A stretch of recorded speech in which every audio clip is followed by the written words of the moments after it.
Vamos a comenzar con la prueba Furor, que consiste en, yo os digo una palabra y vosotras tenéis que cantar canciones que contengan esa palabra, ¿vale?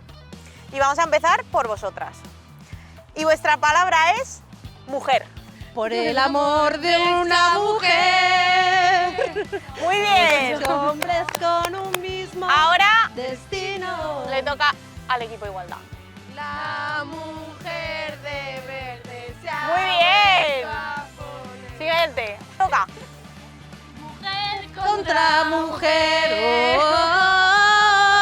¡Wow! ¡Qué buena! Huye, mujer. ¿Esa cuál es? ¡Un aplauso!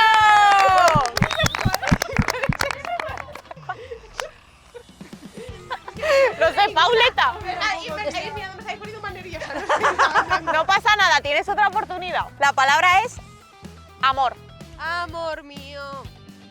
Me estoy ahogando en tus Muy bien, os toca ir pensando.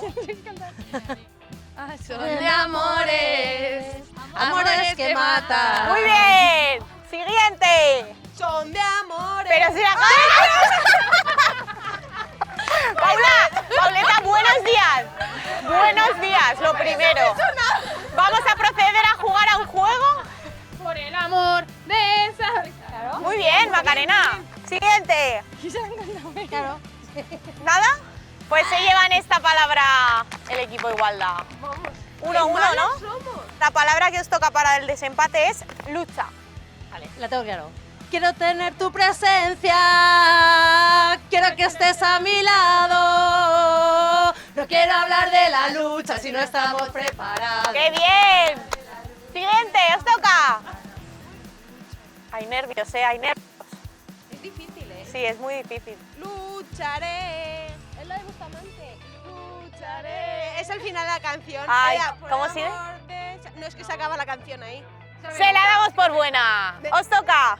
Lucha de gigantes convierte el aire en gas natural. Muy bien. Lucharemos por ti, lucharemos hasta el fin.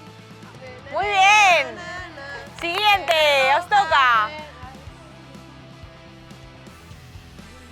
3, 2, 1. ¡Oh! Ha ganado el equipo Igualdad.